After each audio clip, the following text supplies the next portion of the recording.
শিক্ষিত আপনার ছেলে পেলে আছে, এখানে অন্যভাবে নির্বাচন হচ্ছে। এগুলাকে যদি আমরা একদম ধরে নেই যে জাতীয় রাজনীতি একদম গেল গেল বা জাতীয় রাজনীতিতে সবকিছু এটার প্রভাব পড়বে, সেরকম মনে করার একেবারে প্রথমেই কারণ বিএনপিটাকে যদি সবাই টার্গেট করে শেষ করে দিতে চান, আমি আগেই বলে নিই, যদি সেই উদ্দেশ্য কারো থাকে যে বিএনপিকে শেষ করে দিয়ে ধর্মীয় রাজনীতির একছত্র প্রাধান্য আপনারা বিস্তার করবেন, তাহলে বাংলাদেশ উদাহরণ দিতে থাকি, তাহলে আপনি কতগুলো উদাহরণ দেওয়া যায় আপনি নিজেই বলেন। তারপরে অন্যান্য এরকম দলের আপনার ঘাপটি মেরে থাকা লোকজন এখন বিএনপিতে এসে এই যে নির্যাতিত লোকজনের থেকে বেশি আপনার শক্তিশালী। আচ্ছা, আমি বলিনি, আমি বাংলাদেশ ডিফেন্স চ্যানেলের সম্পাদক।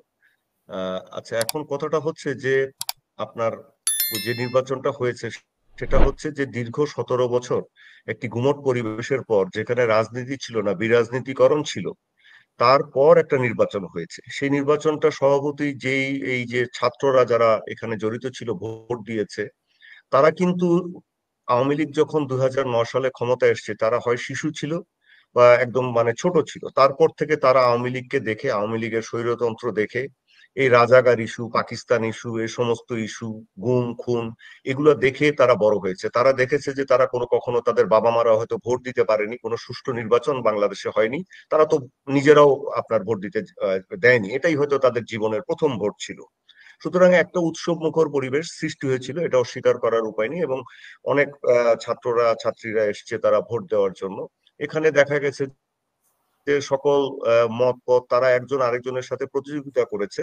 এমনকি আপনার অনলাইনে ফেসবুকে তাদের রীতিমতো আপনার মানে যুদ্ধংদেহী অবস্থা বজায় ছিল। আপনার এমনকি অশালীনতাও কিছুটা দেখা গেছে, কিন্তু গোলাগুলি হয়নি, কোনো পিস্তল বন্দুক দেখা যায়নি, কিরিচ দেখা যায়নি, মারামারি হয়নি, লাঠিসোঁটা দেখা যায়নি। এটা একটা ভালো দিক, এবং এটা আমাদেরকে স্বীকার করতেই হবে। এখন বাকিটা বলার আগে আমি বলি যে যারাই জয়লাভ করেছে তাদেরকে আমি স্বাগত জানাই।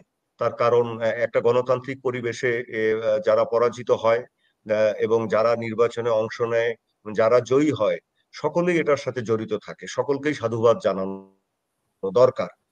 এখন আপনি যেটা প্রশ্ন করেছেন যে এটাতে বাংলাদেশের রাজনীতিতে কি প্রভাব পড়তে পারে, দেখেন একটা ডাকসু বা এ ধরনের নির্বাচনগুলো, এগুলো হচ্ছে আপনার একটা আলাদা ধরনের নির্বাচন। এখানে 100% শিক্ষিত আপনার ছেলে পেলে আছে, এখানে অন্যভাবে নির্বাচন হচ্ছে। এগুলাকে যদি আমরা একদম ধরে নেই যে জাতীয় রাজনীতি একদম গেল গেল বা জাতীয় রাজনীতিতে সবকিছু এটার প্রভাব পড়বে, সেরকম মনে করার একেবারে প্রথমেই কারণ নেই।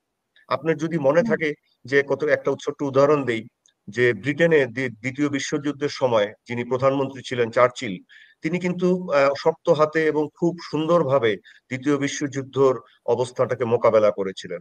কিন্তু এই তারপর যে মানে যুদ্ধের পর পর যে নির্বাচন হয়েছিল তাতে তিনি পরাজিত হয়েছিলেন। সুতরাং এগুলো গণতন্ত্রে হয়, এগুলো নিয়ে আপনার মাথা ঘামালে অত চলবে না। উত্থান পতন থাকবে। একটা জিনিস আমাদেরকে স্বীকার করতে হবে যে যে দলগুলা এই নির্বাচনে অংশ নিয়েছে, জাতীয়তাবাদী ছাত্র দল, শিবির, তারপরে এই যে বাকশাস, আপনার বামপন্থী জোট, এরা বা উমামা, এরা কিন্তু সবাই প্রত্যেকেই আপনার গত বছরের জুলাই আন্দোলনের সহযাত্রী, এরা সবাই কিন্তু জুলাই আন্দোলনে ছিল। সুতরাং জুলাই আন্দোলনের আপনার ফ্যাসিস্ট দূর করার আন্দোলনে ছিল। সুতরাং এদের প্রত্যেকের কিন্তু লক্ষ্য ছিল একটা, সেটা হচ্ছে গণতান্ত্রিক বাংলাদেশ। এখন আপনি প্রশ্ন করতে পারেন যে আমরা কি এই ধর্মীয় একটি রাজনৈতিক দলের এই ঢাকা বিশ্ববিদ্যালয়ের মতো একটি প্রতিষ্ঠানে উত্থানের মাধ্যমে কি অন্য কোনো কিছুর ইঙ্গিত পাচ্ছি কিনা? আমরা অবশ্যই পেতে পারি।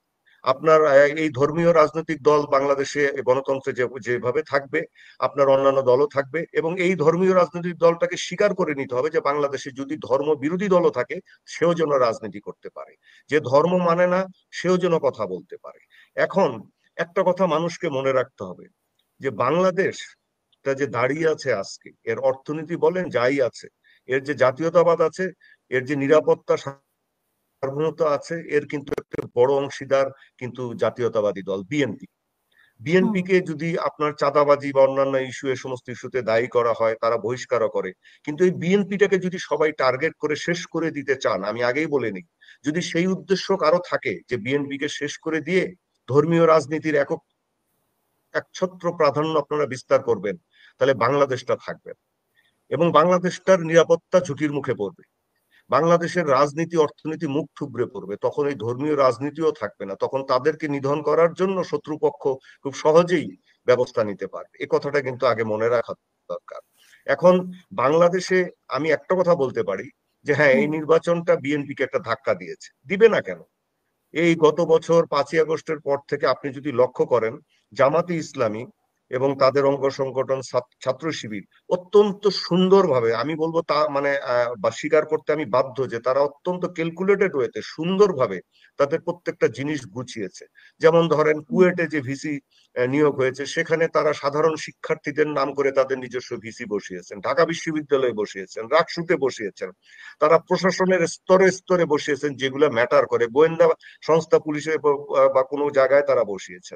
এখন অবস্থাটা এমন দাঁড়িয়েছে যে এই সমস্ত যারা যে সমস্ত বিষয়গুলোকে নিয়ন্ত্রণ করে দেশটাকে, সেই জায়গায় কিন্তু তাদের লোক বসে আছে। আর বিএনপি করেছে কি, তাদের কতগুলো হুম ছেলে পেলে বা লোকজন আপনার বিভিন্ন জায়গায় ছোটখাটো চাঁদাবাজি, এটা সেটা দখল, আপনার পাথর চুরি এগুলা করতে গিয়েছে। বা বড়জোর কি করেছে, যে তারা কিছু ব্যবসা বাণিজ্য বাগিয়ে নিয়েছে। কিন্তু আপনি খোঁজ নেন যদি, যে টেন্ডারের বিষয়গুলো যে বিভিন্ন ভাবে হচ্ছে, সেখানে কিন্তু জামাত ইসলামের লোকজন কিন্তু বরং বেশি ব্যবসা পাচ্ছে, এগুলো কিন্তু বিএনপির নজরে নেই। এখন এগুলা হুম কিন্তু মিডিয়াতেও ঠিক মতো আসে না। আবার কেন মিডিয়াতে আসে না? মিডিয়ার যে আছে, যত মিডিয়া আছে আপনি সেগুলো তো দেখবেন। আমি তো 35 বছর সাংবাদিকতা করি, আমি তো দৈনিক পত্রিকা অনেকগুলোতে চাকরি করেছি। আমি তো দেখেছি মানে আমি যাদেরকে জানতাম যে এনারা হচ্ছেন জাতীয়তাবাদী, তাদের অনেকেই আমরা দেখছি যে এবার এসে যে না, ওনারা তো আসলে জামাতের লোক। হুম আমাদের বিভিন্ন জায়গায় স্তরে তারা বসেছিলেন, এখন তারা তাদের পারপাস সার্ভ করবেন। তো এটা বিএনপির ব্যর্থতা, আমি তাদেরকে দোষ দেই না, জামাতকে হুম দোষ দিব না। এ কারণে এটা তাদের রাজনৈতিক কৌশল, তারা তাদের স্বার্থ দেখবে। এবং আমরা চাই না যে জামাতেরও ক্ষতি হোক, এটাও আমরা চাই না, যে জামাত থাকুক, তারা তাদের রাজনীতি করুক। কিন্তু তার মানে এই না যে আপনার বিএনপির রাজনীতিকে শেষ করে দিতে হবে। এবং বিএনপির রাজনীতি শেষ করার জন্য অন্যরা যেমন দায়ী থাকবে, বিএনপি নিজেও কিছুটা কিন্তু যে দায়ী নয় তা কিন্তু না। আপনি দেখেন, এই যে অপু বিশ্বাস নামে যে একজন অভিনেত্রী আছেন, তিনি আওয়ামী হুম লীগের আমলে কি ধরনের আপনার নর্তন কুর্দন করেছেন বা মোসাহেবি করেছেন, তাকে আমরা কি দেখলাম বিএনপির একটি জেলা শহরে, আপনার বিএনপির যে প্রতিষ্ঠা বার্ষিকীর অনুষ্ঠানে বিএনপির নেতারা স্থানীয় তাকে অতিথি করে নিয়ে গেছেন এবং তার জন্য খুশিতে গরু জবাই দিয়েছেন। আপনার ছাত্র দল যুব দল বিএনপির যে কর্মী সমর্থকরা গত 15টা বছর গুম হয়েছেন, খুন হয়েছেন, জেল কেটেছেন, নির্যাতন সহ্য করেছেন, তাদের তাহলে অবস্থানটা কোথায়? তাদের মাথাটা কি হেট হয়ে যায় না? তারপরে আপনি এই যে একজন বিতর্কিত ডাক্তার আছেন সাবরিনা, তার এত বিতর্কিত কর্মকাণ্ড, যিনি কোভিড এর টিকা মানে টেস্ট নিয়ে তার ইয়েতে আপনার ক্লিনিকে 2 নম্বরই করেছিলেন, তাকে আমরা তারপরে উনি শেখ মুজিবের ভাস্কর্যের সামনে যে সেলুট দিয়ে দাঁড়িয়েছিলেন, আরো কত কিছু আমরা দেখেছি, শেখ হাসিনার সাথে মানে আপনার তেলবাজি করছেন। তাকে নিয়ে যাচ্ছে আমাদের বিএনপির কতগুলো পাতি লোক আপনার জেনারেল জিয়াউর রহমানের মাজারে, তিনি নাকি আবার নির্বাচন করার খায়েশ ব্যক্ত করেছেন। এরকম যদি আমি উদাহরণ দিতে থাকি, তাহলে আপনি কতগুলো উদাহরণ দেওয়া যায় আপনি নিজেই বলেন। তারপরে অন্যান্য এরকম দলের আপনার ঘাপটি মেরে থাকা লোকজন এখন বিএনপিতে এসে এই যে নির্যাতিত লোকজনের থেকে বেশি আপনার শক্তিশালী হয়ে গেছে। আমি যেমন একজনকে জানি, আপনি একজনের উদাহরণ দিই। হুম উনি হচ্ছেন হুমায়ুন কবির ভাই। উনি আমাদের অনেক সিনিয়র ক্যাডেট কলেজের, উনি মুক্তিযোদ্ধা ছিলেন। জিয়াউর রহমানের সময় উনি হিজবুল বাহারে যে সফরটা, বিখ্যাত সফর হয়েছিল সমুদ্র নৌ মানে ইয়েতে, সেখানে উনি ছিলেন। তারপরে উনি কিন্তু এই আওয়ামী লীগ আমলে 2018 সালে তাকে র্যাব গুম করে দেয়, প্রচন্ড নির্যাতন করে। উনি একটা বই লিখেছেন, উনি আমার বাসায় হুম এসেছিলেন। ওনাকে যে নির্যাতন করে কিডনি দুটো প্রায় নষ্ট হয়ে গেছে। উনি ওনার সমস্ত ব্যবসা ধ্বংস করে দিয়েছে। উনি ব্যবসায়ী একজন ছিলেন, বড় ব্যবসায়ী, তার সমস্ত ব্যাংক অ্যাকাউন্ট সিজ, এখনো তার ব্যাংক অ্যাকাউন্ট গুলো খোলা হয়নি। 1 বছর হয়ে গেছে। উনি কপর্তকহীন ভাবে ঘুরে বেড়াচ্ছেন কেন? এনার মতো অভিজ্ঞ লোককে একটা জায়গায়, একটা কমিটিতে কোনো জায়গায় নেওয়া হয়নি। এভাবে ফসিউল আলম নামে আরেকজন আছেন ছাত্র দলের, তিনিও গুম ছিলেন। তারপরে ওয়াসিম ইফতেখারুল হক, এরা ছিলেন, এদের একজনকেও কোথাও কোনো জায়গায় রাখা হয়নি। ওয়াসিম অত্যন্ত এই আপনার এই যে সাইবার বিষয়গুলোতে প্রচারণায় অত্যন্ত দক্ষ। সে এখনো খেয়ে না খেয়ে প্রতিটা দিন প্রত্যেকটা ন্যারেটিভকে, অন্য দলের বা বিএনপি বিরোধী ন্যারেটিভকে কাউন্টার করে। কিন্তু তাদেরকে দেখার কেউ নেই। এখন কতগুলো মাতবর এসে জুটছেন, আমি নিজে তাদেরকে চিনি। আমি আমি যেহেতু সাংবাদিকতা করেছি, আমি দেখেছি এদেরকে, যা এই সমস্ত কারা, তাদেরকে জীবনে আমরা দেখিনি, বা বিদেশ থেকে এসে এখানে বসে যাচ্ছেন বিভিন্ন জায়গায়, বিভিন্ন কিছু নিয়ন্ত্রণ করছেন। তো এগুলো তো আপনার মানুষ, বিএনপির লোকজনকে হতাশ করে দিচ্ছে। এখন তো মনে করলে হবে না যে আগেকার মতো মানুষ অশিক্ষিত। বাংলাদেশের মানুষকে শিক্ষিত কিন্তু বিএনপি করেছে, বেগম খালেদা জিয়া সরকারই করেছে। নারীদের শিক্ষা কিন্তু বেগম খালেদা জিয়ার সময় সূচিত হয়েছে। সুতরাং নারীরা এখন আর অশিক্ষিত নেই, গ্রামের মানুষ আর এখন অশিক্ষিত নেই। এখন তারাও ইন্টারনেট ইউজ করতে পারে, তারাও খবর পায়। এখন এই বিএনপির বিপদটা হচ্ছে এই জায়গায়।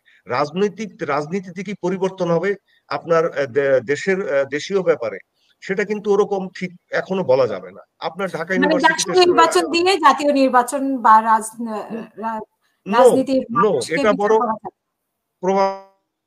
আমি বলবো যে জাতীয় এই যে ডাকসুর নির্বাচনটা, যে ৮০ ভাগ ভোট দিতে এসছে এবং এভাবে যে নির্বাচনটা হয়েছে, এটা কি বিএনপি যে দাবি করেছিল গত বছর থেকে যে তাড়াতাড়ি নির্বাচন দেন, মানুষ নির্বাচন চায়, এটা কি প্রমাণ করে না যে মানুষ আসলে নির্বাচন চায়?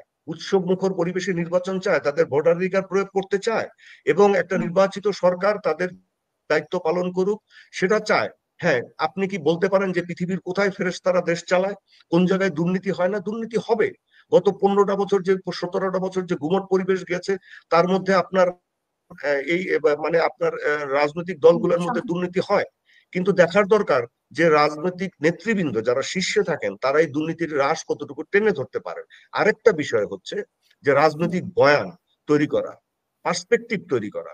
আমি বলবো যে গত 1 বছরে বিএনপি তার রাজনৈতিক পার্সপেক্টিভটা ঠিক মতো আপনার এখনো তৈরি করতে পারেনি, স্পষ্ট করতে পারেনি।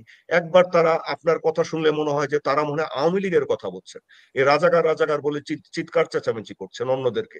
এগুলো করার তো দরকার নেই। আপনার ছাত্র শিবির বা তাদের তাদের যে মেইন অর্গানাইজেশন জামাত ইসলামী, তারা যে আপনার 71 সালে মুক্তিযুদ্ধে বিরোধিতা করেছিল, এটা সবাই জানে। কিন্তু এই যে ছেলেগুলা যাদের জন্ম অনেক পরে, যারা 2009 সালে ছোট ছিল, শিশু ছিল, এরা কিন্তু আওয়ামী লীগ আমলে বড় হয়েছে। তো এদেরকে আপনার সেটার জন্য দোষী করে আপনি তাদেরকে রাজাকার বলে, এগুলো বলে ওই যে ঢাকা ইউনিভার্সিটিতে পোস্টার লাগিয়ে হবে না। এগুলোতে রিয়াকশন হয়, এগুলোকেও মানতে হবে। এগুলো ডানপন্থী কথা না। এখানে আপনার বামপন্থা দিয়ে, মস্কোপন্থী বামপন্থী শক্তির মাধ্যমে আবার বিএনপির রাজনীতি প্রভাবিত হোক, আদর্শ প্রভাবিত হোক, সেটাও কিন্তু মানুষ চায় না। আপনার এই মস্কোপন্থী আপনার বুদ্ধিজীবীরা, সংস্কৃতি সেবীরা, আপনার সাংবাদিকরা বাংলাদেশের সমাজের, বাঙালি মুসলমানের সংস্কৃতির যথেষ্ট ক্ষতি করেছেন। 1/11 এদের জন্যই তৈরি হয়েছিল। দুটো পত্রিকার মাধ্যমে 1/11কে উস্কানি দেওয়া হয়েছিল। এই দুটো পত্রিকার সম্পাদকই মস্কোপন্থী ছাত্র ইউনিয়নের নেতা ছিলেন। এটা ভুলে গেলে চলবে না। এখন তাদের সাথে লটর পটর যদি বিএনপির লোকজন করে, নেতৃবৃন্দ করে যে তারা খুব প্রোগ্রেসিভ হয়ে গেছে, তাহলে হবে না। এই দিকটাও দেখতে হবে। বিএনপি একটি মধ্যপন্থী দল, কিন্তু বিএনপি বিসমিল্লাহির রহমানির রহিম বলে, বিএনপি আল্লাহর উপরে আস্থা এবং ভরসার কথা বলে, বিএনপি আপনার আল্লাহ মানে বাংলাদেশ জিন্দাবাদ বলে, বিএনপি ওই অনেক আপনার ধন্যবাদ। ভারতের সাথেও সম্পর্ক রাখে, পাকিস্তানের সাথেও রাখে, এবং মুসলিম বিশ্বের সাথে বিশেষভাবে রাখে। এই জিনিসগুলো খেয়াল রাখতে হবে। এখন আপনি যদি এই পরিচয়গুলোকে সরিয়ে দেন, তাহলে হবে না। হ্যাঁ। অসংখ্য